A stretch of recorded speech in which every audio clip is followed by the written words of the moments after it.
It's time for the Metropolitan Report, brought to you by the Metropolitan Amateur Golf Association, the governing body of golf in St. Louis. And there he is, their executive director, our man Curt Rohe, the hardest working man in golf. What's happening, Curt? How are you? I'm good, Jay. How are you? I'm Thanks. good. I don't have my Pine Valley shirt on, but some are luckier than others. Your signature championship lived up to what we talked about before. At a venue Yeah. like St. Louis Country Club, Timmy Birch and his staff, the golf course superintendent, had it ready to go. And just in the opening day, when you look at the 28 that Drew Pranger shot on the front, you look at some of the troubles some of the guys had on the backside and some experienced players. I mean, it was a unique day and a lot of good play, but clearly the guy that stood above the rest was this gentleman right here with the Jim Tom Blair trophy, Nick Westrich. And if I'm right, he's a Central Missouri product. That's correct. Yeah. And they have become such a strong program. But you mentioned in the story on metga.org, Curt, that he didn't play a practice round. Now, Right. Let me ask you this question. Had he ever played the golf course? Not to my knowledge. No, I think Thursday when he stepped to the first tee or 10th tee, I don't remember which one he started on. I think that was his first look and go around the country club. So I mean, he did make the cut, if I'm right, at the Metropolitan Open Championship, the only Correct. one of two amateurs, right? That's correct. Yep. But I mean, you saw some guys go low one day, then maybe throw in a 73 or 74. His consistency and being atop the leaderboard are right there, even after this. He opened with 71, Right. but just tremendous play in the midst of guys going low or guys being right there with him. Yeah, it was it's pretty phenomenal. As we said in our story, he set a couple records in the 31-year history, not only most under par, but also the lowest score, championship. You said it right at the top. The golf course, Jay, I think is as good as I've ever seen it. And even Tom commented on it. He said it back in 2014 at the Curtis Cup that he thought that was the best the golf course had ever seen it, but he thinks it's even better now. Wow. It's just absolutely phenomenal condition. Now we gotta say we got really lucky with the weather. I mean, Thursday, Friday were really perfect days, and it really allowed Tim Birch to let that shine, let the conditions shine. It was in perfect condition, and when you get those conditions at St. Louis Country Club, it's a demanding test. 6,600 yards, it's a long 6,600 yards, and you gotta go off your ball, and you gotta put it in the right spots. I watched a lot of guys play. As you know, those putting greens are some of the best, if not the best, 18 holes in the area. Maybe aside from 13. 13's a little crazy, the par 5, but you got to put your ball in the right place, and if you don't, you can be in trouble real quick. And and again, that's why I think we said this last week. Again, that's why it's my favorite place to set up. From a course setup standpoint, and to see guys. I watched a bunch of shots on Friday and Saturday. I guess coming into 14, right there next to the field bar, and with that. Well, Saturday we had a kind of middle left hole location, but to see guys who played it right, they were landing their ball short of the green, in the fringe and letting it release. And the guys that flew it all the way to the hole were off the back of the green or in that pot bunker, back left. So it's just a masterpiece at the end of the day. The golf course is, and so. Well, I know that, and I got to believe this is still the case, that back when I was competitive or playing, when you get the opportunity to play a venue like St. Louis Country Club or Old Warson or Belle Reve, the players were very appreciative. And I have to imagine you got those type of comments, and so did the membership out there. Absolutely. You're exactly right. We the players were very appreciative, and to that point, I gotta say, I think the membership was really appreciative. I got a lot of great comments, and there was a lot of members that were out just walking around. Sorry. You need to make a ruling? There were a lot of members out walking around, watching.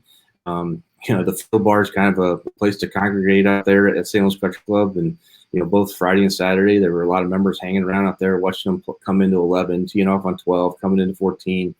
So they could watch a lot there. But as I spent some time out there and, got to meet, some of the members, I got a lot of, really great compliments and thank yous, for taking the championship there, which it's all on them. So, the club performed fabulously. They couldn't have been more gracious to have this field there this last week. And it was just a great overall week. 156 players teed off. And as we mentioned, Nick Westrich, your champion in the 31st edition, setting all kinds of records. As we said, never playing a practice round there, but a big move in the final round for a guy who is atop the points list as it relates to the player of the year standings, and made a big move on Sunday with the low round, I think, of the championship, 65 for Curtis Brokenbrow. Yeah, you're right. It was a low round of the championship, and even there were some comments floating around afterwards that that could be a low, even competitive round of St. Louis Country Club. Guys, some people were talking about they were going to check in on that. So great round. He started off, he goes bogey on 2 and 3, which, as you know, that's pretty easy to do. But then reels off, 8 birdies from 4 on in, and so great playing. I mean, Curtis has had a heck of a summer with winning the state amateur, low amateur at the Worldwide Technology Metropolitan Open. And now runner up here, and leads the player of the year standings right now. So really great round by both. And Nick, to go back a little bit on Nick's round, he got up and down on 16. Hits it in the bunker on 16. We've got the back right, kind of the traditional Redan hole location, back there, and he hits it in the bunker, gets up and down from there, makes, gosh, I don't know, a 10 or 12 footer, I would guess. I was kind of back to the tee watching, and then gets up and down from the bunker on 18. He hits it short in the bunker. The front bunker. From the front bunker, yeah. He drove it left in the trees, and he punched it up the fairway. And I don't know if he was trying, I'm not sure if he was trying to keep it short, but he, got over the hill and was in the front bunker and hit a great, beautiful bunker shot to, 2 or 3 feet, and made it. So. So a little interesting coming down the end, but it was great playing. Great championship, fantastic. Yeah. Thanks to STLCC and all that played. And yesterday, or as we come to people this week on August the 9th, you conducted the U.S. Senior Amateur qualifying on both ends. And all around good guy and good player for a long time, and has in some sense gotten better with age. Dave File qualifies, and Kay Daniel punches her ticket for the U.S. Senior Women's Amateur. Great day yesterday, or Monday up at Quincy Country Club. Again, for those who haven't had the opportunity to go to Quincy, it's one of my favorite tracks in the area. It's such a cool old golf course up there. Interesting note, we were up there. One of the ladies who was playing, the senior, also does some. She's not from here. I can't remember where she's from, but she does some like for Golf Link magazine, I think it is. She does ratings for them, and she's like, I'm coming back to give a rating for this place. She was impressed, but in that, they're not even sure who designed that 18 up there right now. Golf course. So that was an interesting fact, but. Really good day. Kay Daniel, who's from Louisiana, just competed in the U.S. Senior Women's Open as well. Missed the cut by a shot up at Brooklawn, and then then David. I said it in Instagram. David had something on his Instagram page, and and I think I posted it on mine too if anybody saw it. But it's still one of my favorite things I get to do. Is to ask those players, do you accept this qualifying certificate to go play a USGA championship? And, for a guy like David, who's been, gosh, who knows how many times he's played in the qualifier over the years, to finally have that opportunity. It's it's a pretty special moment, and he was elated beyond words to he's going to go to Country Club of Detroit and tee it up here in a few weeks in the U.S. Senior Amateurs. So really great day.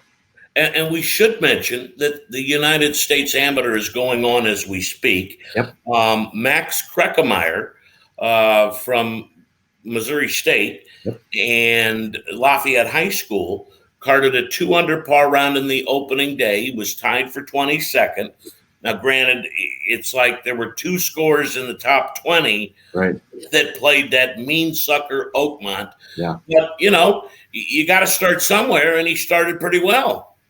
Yeah, that was great to see. I was following along the scores yesterday, and like you said, they were I think there was 1 score under par maybe at Oakmont. Have you ever been there, Curt? I have not. I have not had the opportunity. So it's the hardest I've ever played, the most difficult golf course I've ever played. Now, I played it on a rainy day, but I mean, it's mean. It's one of the. It's a little like St. Louis Country Club at times, except they've got more length, and that's why they can still hold championships. It's just one of those places that'll jump up and bite you and break your heart. Yeah, right. Yeah. So great start for Max. I mean, you gotta, all 4 of our local guys, Max, Chris Ferris, Zach Shirley, and then Alex Locke, who was our first alternate who got in. They all played the alternate course, Longview, yesterday, so they're all over at Oakmont today. And so I haven't had a chance to check yet this morning, see where these guys stand. But you got to let's hope for. We'd love to see one of those guys make it into the 64, which is 64 out of 312. That's a tall order, and you can make it, you've earned it. So no, that's a huge accomplishment. There's no doubt about it. And I want to finish off with what's coming up the 3rd week of August out at Normandy Golf Club, which is in as good a shape as I can remember it in a long time. The superintendent's done a fantastic job out there. In the next couple of weeks, we're probably going to be able to outline a little more about what's going on with the future of Normandy. But everybody loves, is this really the 35th Normandy Amateur? Well, that's according to my records, it is. Wow. So I hope that's right, as far as I know. So I think I think that when the Lou Fuse Open stopped out there, I think maybe that's about when the Normandy Amateur started. But it's always a great event, the senior division, the amateur division, because so many of the guys love Normandy and have an affinity for it. Yeah, we're excited to be back, and it could be it should be a great weekend. It's the first time we've had an opportunity to do this in August. It was always in May. Last year, we made the move because we weren't sure where we were in the transition. So we played at Glen Echo, but we back more in Normandy. And like you said, I was out there. We were out there a couple weeks ago, and I think it's as good as I've ever seen it. So it should be a fun weekend for the guys to tee it up in the Normandy. So. Well, congratulations again on a fantastic Metropolitan Amateur Championship. Let me ask you about. I'm not sure about this one, the Sobey Cup. What's the qualifying for that? The Sobey Cup. Is that just an open? Yeah, the Sobey Cup is our team event that's going on. Okay. The club event. Yeah. We should be getting into the playoffs here really shortly. We're wrapping up division play, and hopefully in the next couple of days we get these last divisions wrapped up, and we'll get the playoffs rolling here shortly. So the team championship. That's right. I got you. Yeah. All right, my man. Well, another good report and a great week and good stuff from the folks out there as it relates to teeing it up and playing well. And we'll talk to you soon, my man. All right. Thanks, Jay.